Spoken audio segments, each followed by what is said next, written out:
of new arrangement with Haredim regarding their army service, the military service. And Gallant last week surprised the political scene, saying that he's going to support the change in that field of Haredim and military, only if Benny Gantz, the other partner, which is considered to be left of Netanyahu and most of his government, only if he can agree on this some kind of change.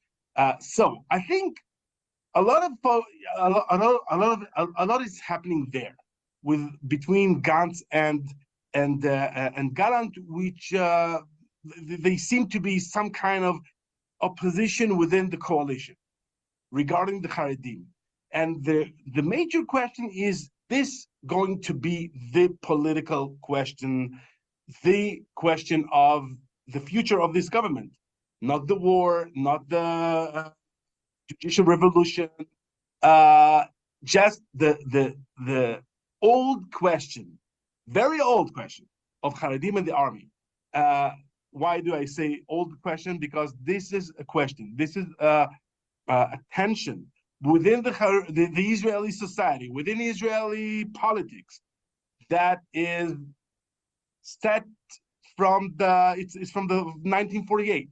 It never went away, and from time to time it comes as a reason for a new earthquake in the Israeli politics, and maybe this is what's happening now. So the Zionist, more, I would say, more centered political powers are at the focus right now. But, you know, I mean, what's amazing, what you're saying also is that we had the greatest slaughter of Israelis in since the Holocaust in this country's history, the greatest massacre. And that won't be what brings down the government. What will bring down the government is, like you said, the issue that's been accompanying Israel for almost 76 years, which is, again, religion and state. We keep going back to the unsolved issues of religion and state in this country. Right. I think, you know, we're dealing with politicians. So on one hand, all of the political powers, and I'm including Gantz, Gallant, Netanyahu, Yair Lapid, they are all depend very much on Haredi power, because this is the possibility to form a coalition depends on Haredim. So I think all of them are quite maybe the same. They are all you know, moving around the same options of reform. On the other hand, this is the base of Israeli society, military service, being part of Israeli Jewish solidarity. The question is, where are you? Are you with the Zionist-centered Patriot coalition, or are you with the Haredim, which are not so much Zionist, not non-Zionist actually? What kind of what is your politics, and what is your ideology? Where do you compromise on this side, or the other side? And I think this is a major issue because it's a matter of identity. Are you with, what's your identity? Is it Zionist? If you are right-wing politicians, do you support Haredim not going to the army?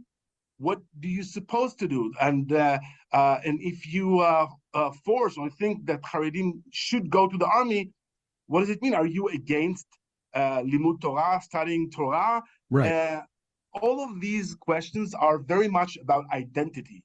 But before, I want to get to the identity question, because it also ties in, I think, to your book, which is Frayed, which is fantastic and really kind of looks at the national religious movement and their evolution over time. But just before that, you know, what's happening here is almost like the perfect storm. On the one hand, you have the need, there's a vacuum. There's no law, and the High Court of Justice is saying you have to pass a law. On the other hand, we're after October 7th, which should have been like you said, this question of, are you with the majority of Israelis? Are you willing to serve, or are you not? So where are, like, you kind of have your finger on the pulse of the Haredim. Where are they? Do they not realize that something has changed? It's not the same arguments of the past. It's a new reality in the post-October 7th world. So if you're looking at the history of recruitment of Haredim, so you see a few episodes, and it starts with David Ben Gurion, and then with in 48, and then with Menachem Begin at 77, which really allowed much more Haredim to be not recruited to the army, even though the law says that everyone should go to the army.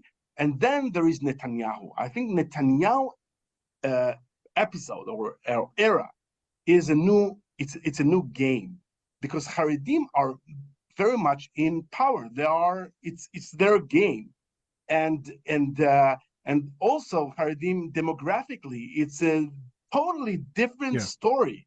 When Haredim is, I don't know if you know that, but if you're looking at 18 years old Jewish Israeli, means people who have to go to the army.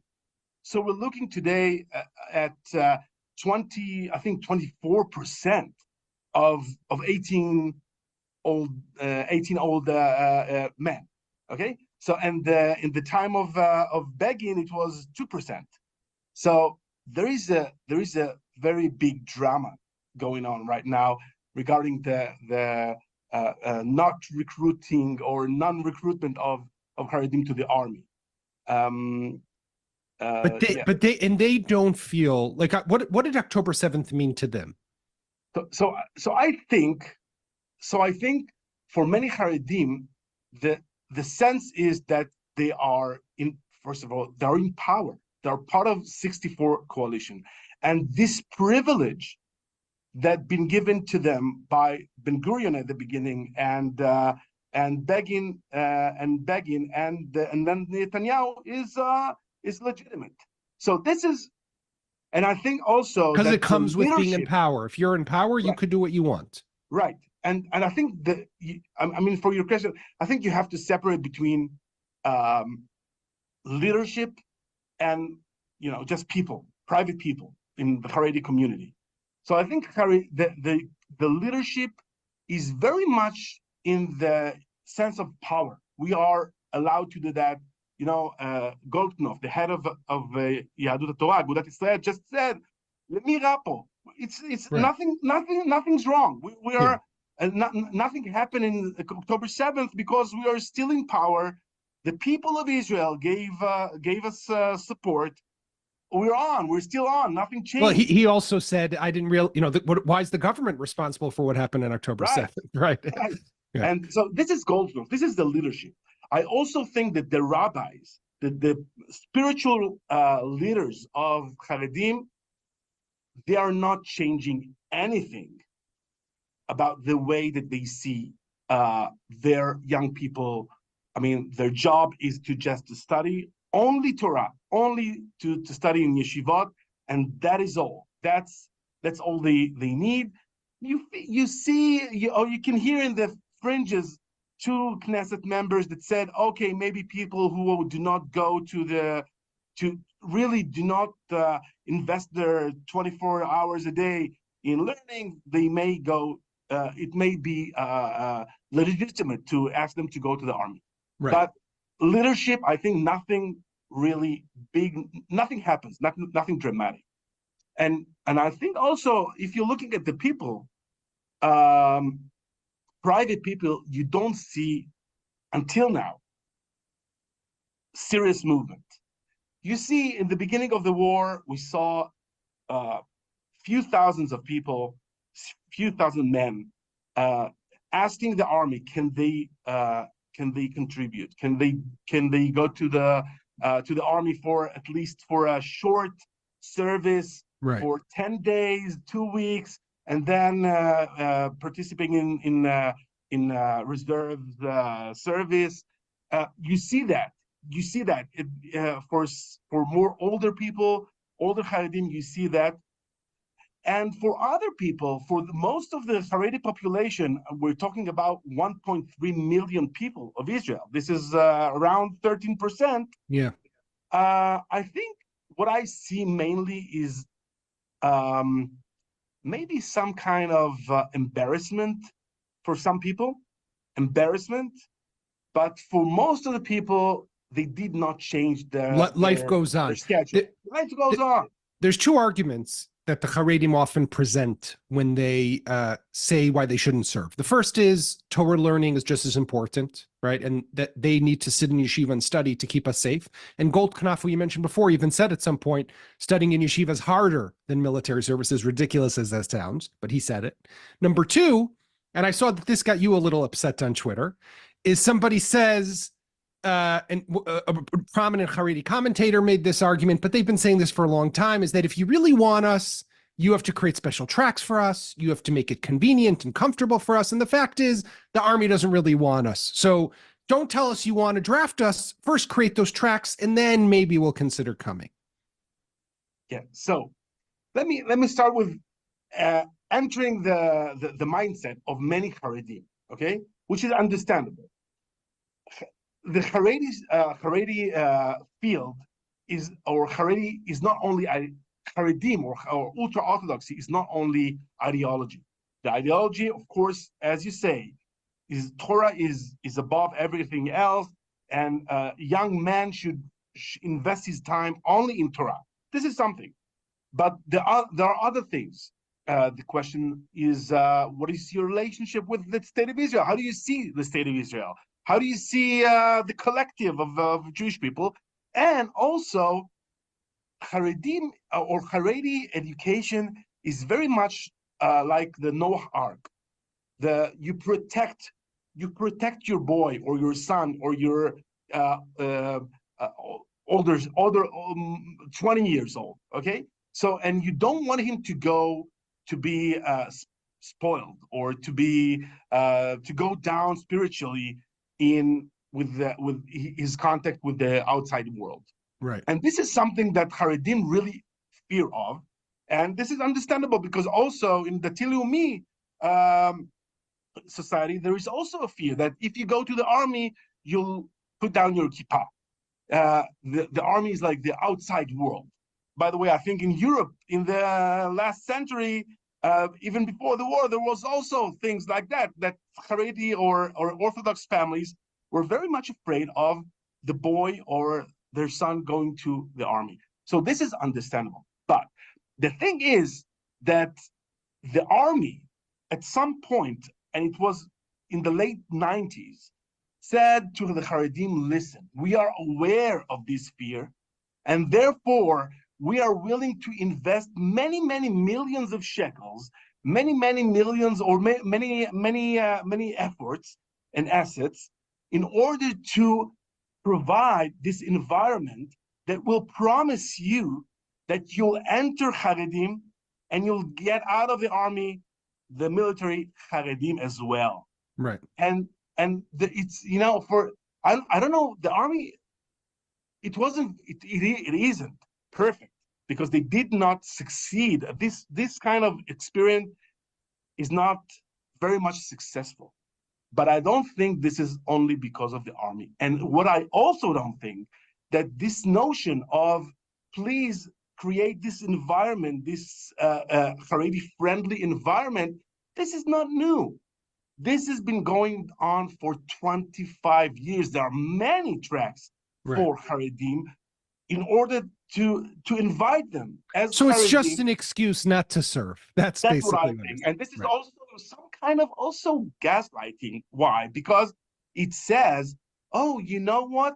Are you really liberal? Are you really willing to create this new alternative culture within your secular army? Are you willing to do that? Oh, you're not willing to do that? It means that it's not our fault. This is your fault. And this is something that it's not new. It's not new. I mean, this commentator, which is a friend of mine, it wasn't the first time that I heard this the No, same they've been kind of saying it for argument. years. Exactly. Yeah, Exactly. and you know what, Yaakov? I think we will hear that more and more. And the thing is, the problem is that the Israeli society right now is bleeding. Literally, it's bleeding. And this is really serious thing that going on. People are really paying the highest price. And if you are stealing that, game of what are you willing to do for me? This is not serious. This is not serious. It sounds like a blame game and not just willing to do a really major dramatic shift in your mindset. And this is and I really am pessimistic because I think this is not the last time we hear that kind of argument. On that note, Yair Ettinger, the religious affairs reporter for Kan 11 and the author of the great book Frayed, thank you so much for joining us on the podcast. Thank you very much, Yaakov. So that was Yair Ettinger talking about just the latest, basically controversy, I would say, and what's going to happen with the Haredim and whether they're going to draft or they're not going to draft, and how they're going to fight the current push, which is after October 7th, to get them into military service. We're now going to shift gears. I mean, first, Shmuel, I'd love to hear from you because I know that you're doing a lot of, looking at this as well and kind of the polling on the ultra-Orthodox. And we at JPPI have done some polling that showed maybe in the beginning more of a feeling of solidarity, but that has kind of changed over time in the 5 months that have passed since the war. But then we're going to talk specifically more just about the recent results that you got on the U.S. Jewry polling and how they view the war. So give us first your just overall take of the whole Haredi situation at the moment. Well, the Haredi situation, as Yair described, is quite complicated. There are political components that need to be dealt with. There is the very tight schedule under which the government is operating. They need to solve it by the end of March, or there is a real risk to the stability of the government. Many Israelis are going to be quite pleased if the government falls because of this situation. But obviously for the prime minister and his ministers, this is not a scenario that they would like to see advanced. By and large, there are two issues here at stake. One is the issue of the need of Israel for more soldiers. Israel is in need of more soldiers, and hence the conversation about the Haredi draft is no longer about equal sharing of the burden. It is about saving lives. Sharing of the burden, that's a liberal concept that we all need to be equal, and the Haredis might not share this value as something that they appreciate. So when we approach them and say, well, we need to have similar contribution to society, they'll say, well, our contribution is to study Torah, and who is to say that this is not equal? What we have now is a situation that isn't about the balancing of different values.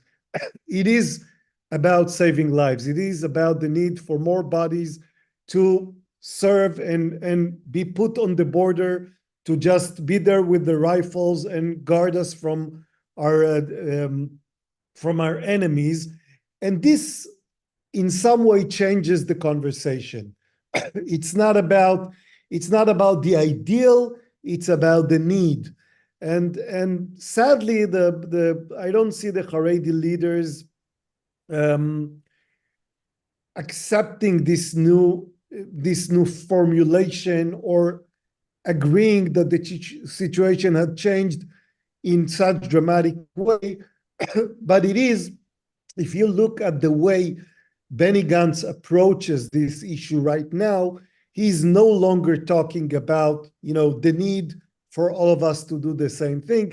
He is actually talking about the need for us to guard our lives in the hope that some Haredi leaders or maybe their constituency will understand that this time it's not just a philosophical debate about value of Torah versus value of serving the nation. It is something that is quite tangible and quite necessary.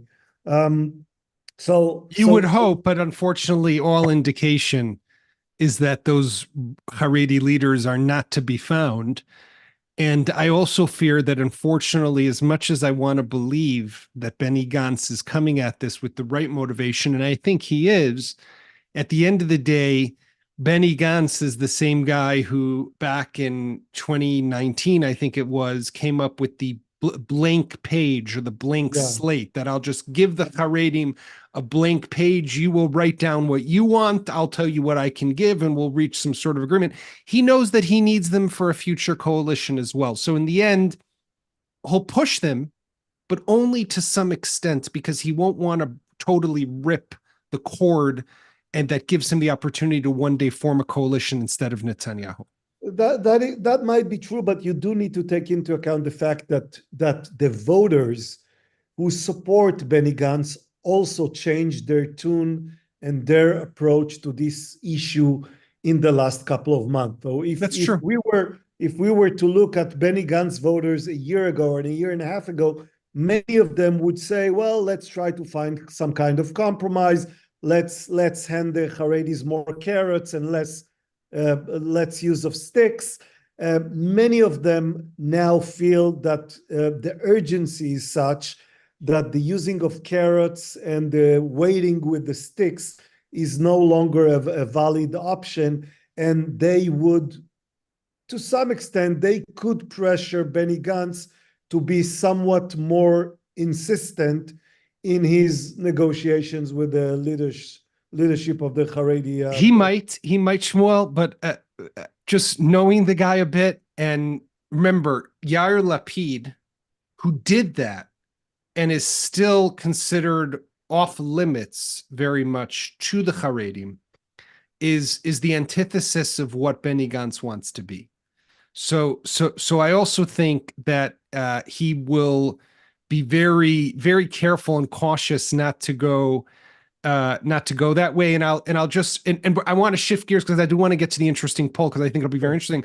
But I'll just read what our mutual friend David Suissa just wrote, which is a coalition without Haredim is the only hope. Carrots never work with them.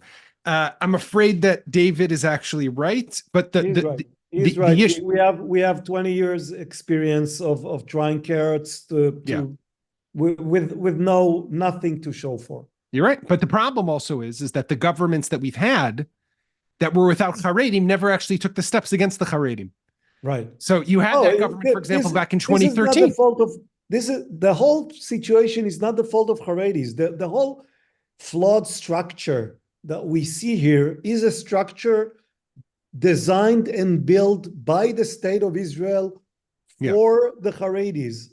This is a structure that we must deal with as a society, and we must find a way to dismantle it because Israel created something that is becoming quite disruptive and does not serve the best interest neither of Israel nor, I would argue, of the Haredis themselves. But that's a topic that we can say. This topic is going to be with us for a long time, Shmuel. Right, that I have no doubt about. Okay, but I want to get to the poll because I think this will be very interesting. So we recently at JPPI, we did a poll that was looking at, and we've been looking at this since the beginning of October, since October 7th in the war, to measure where do American Jews stand on their support of Israel, their support of the continuation of the war, and how the war has been going. So please share with us these results. Right, and for those of our listeners who are actually also viewers, they can see some slides on screen, but I'll also try to describe what we discovered. We are using a panel of JPPI to which many thousands of American Jews are registered, and we are following the trends, trying to look at different groups with different definitions and to understand how they view the war in Israel, Israel itself, American policy, etc. It is an interesting day today to talk about American policy because of the meeting that is today or tonight between Minister Gantz, whom we already mentioned, and Vice President Kamala Harris in Washington. Vice President Harris had some harsh words for Israel just the other day, so we know that the friction between Israel and the Biden administration is growing. And here you can see something that is quite interesting. This is the difference between the results we had in January and February. Two polls, very similar people in many of the cases, the same people, and a growing sense among many American Jews that the US isn't enough supportive of Israel. That we know that when the war started, the Biden administration was highly supportive of Israel. In many ways, it is still highly supportive of Israel. Even VP Harris, when she was speaking yesterday, she did say that the US is on board with Israel in the sense that they see no future for Hamas as ruler of Gaza, which is the aim of Israel's war. And yet the growing friction between the two governments is showing. Israelis, by and large, feel it, and many of them are not as comfortable and not as pleased with the policies of the Biden administration. So if I understand, Shmuel, the results here is that as the tension grows between Jerusalem and Washington, American Jews feel that the Biden administration is not being supportive enough. Is not being supportive enough. They don't say it's not supportive. It's not supportive enough. They would like it to be more supportive. Now, of course, we see the differences here between more liberal groups and more conservative groups. Among the strongly liberal, there is only a small fraction who say that the US is not supportive enough of Israel. But you do see that those who lean liberal and the centrists, a growing share of them is feeling that the Biden administration moved from being highly supportive to being less supportive or less supportive than they would like it to be. And this is something that we see in the data, and it's pretty clear, and I think it's interesting.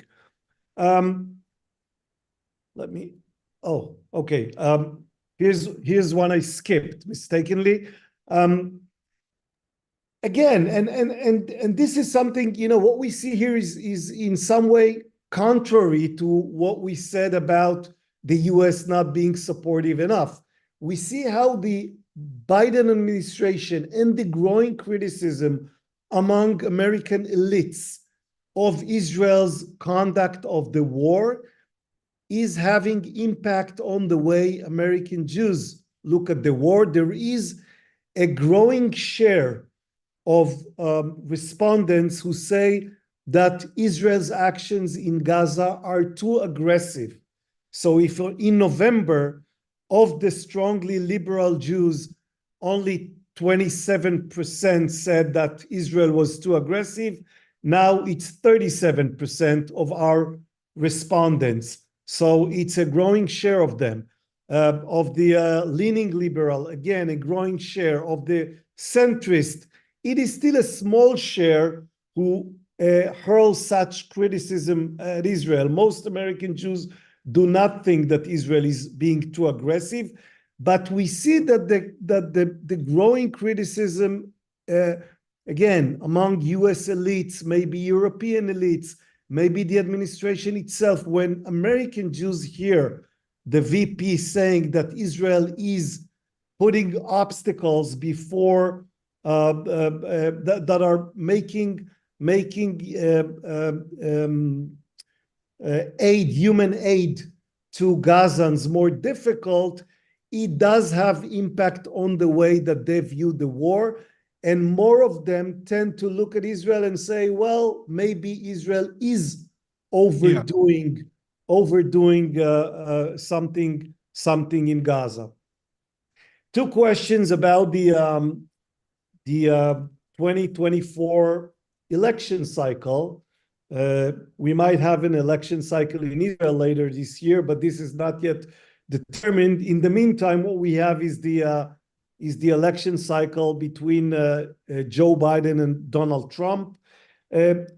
As we could have guessed, a vast number of American Jews are going to be supportive of Joe Biden in this election cycle. But when we ask them specifically about the relations between the US and Israel, which of the two candidates is going to be better for their relations, we see that at least among the strongly liberal, the leaning liberal, and the centrist Jews, which is a clear majority of all Jews, I'm talking about 70% of all Jews, they tend to think that their support is for Joe Biden is not just because they support him on other issues, whatever, abortion, the border, foreign policy in general, Ukraine. They also think that Joe Biden, even amid the friction between him and Prime Minister Netanyahu, even amid what we see in regards to the relations between the two governments right now, they believe that he will be the better president for U.S.-Israel relations. But we're not seeing, I mean, I see the breakdown, right? Strong liberal, centrist, of course, strong conservative, 90% prefer Trump, but we're not seeing, we still don't know, we're still away from the election, but we're not seeing a major shift within American Jewish voting patterns, right? No, I don't expect to and you don't expect that. This war will not change that. Right, is it, but can I ask you something, Shmuel? Do you think, is it because of the candidates? In other words, if there was a different candidate instead of Trump, let's say, would you see more movement because of the war from the Democratic ticket to the Republican ticket, do you think? Okay, so here I'll take you to the next slide and I'll try to answer your question with the next slide. Traditionally, we know from previous elections that Israel does not factor as a major issue that determines the way American Jews vote. In most cases, American Jews tend to think that both candidates or all candidates will be good enough on Israel, and hence they feel that they can vote on other issues. Israel, in most cases, ranks as issue number 7 or 8 or 9th or 10th among the many considerations that American Jews have as they go to vote. What we do see in this cycle, we must be careful here because this goes against many of the polls that we've seen in past years. We do see that Israel factors in a more pronounced way, at least when we go to our panel, and this is a panel of somewhat more connected Jews, people who've been to Israel more than the average American Jew. And yet we do have many people who self-define as strong liberal and reform and Jews who are not connected and intermarried Jews who don't have the tendency to vote on Israel as a major issue. We do see that in this cycle, possibly because of the war, people tell us that Israel is going to be meaningful, more meaningful than the usual in the way they vote. Now, will this move them from a Biden vote to a Trump vote? I don't think that's the case. That's not the case because right now, most American Jews are convinced that Biden is a good friend to Israel, and many of them have fears concerning Donald Trump. Donald Trump was a great president for Israel. He had great relations with the Netanyahu government when he was president. But some of the statements that he'd made in recent years raise certain doubt on his plans for the future. So I think American Jews and many Israelis as well can still are a bit apprehensive. Yeah, they can still say that, the Biden we know, the friendly Biden we know, even if he became somewhat more critical or somewhat less supportive of the war effort, is still something that we can securely prefer over the unknown of a Donald Trump. Then again, what I see in this slide, the tendency of so many American Jews to say Israel is going to be on our minds when we go to the polls next November. That's meaningful, and we are going to follow these findings, because if what we see here is real, that's a change in the attitude and the behavior of American Jews. Shmuel, Jamie Weinstein is asking, what's the sample size of Jewish people who were polled? Oh, it's between 700 and 800 American Jews. This is not I said it before, I'll emphasize it again. This is not a representative sample of all American Jews, but we do have meaningful groups of people of all denominations, all political leanings, people who've been to Israel and people who never visited Israel, people who are married and intermarried, people who are well connected to the Jewish community, and people who are quite detached from the Jewish community. And when we look at these groups separately and follow them month by month, we believe that the findings that we have do testify to something. Again, I'm not arguing that a vast majority of American Jews are going to vote on Israel, but I do say that we see more people than we've seen in the past willing to say that Israel will factor in when they go to the polls in November.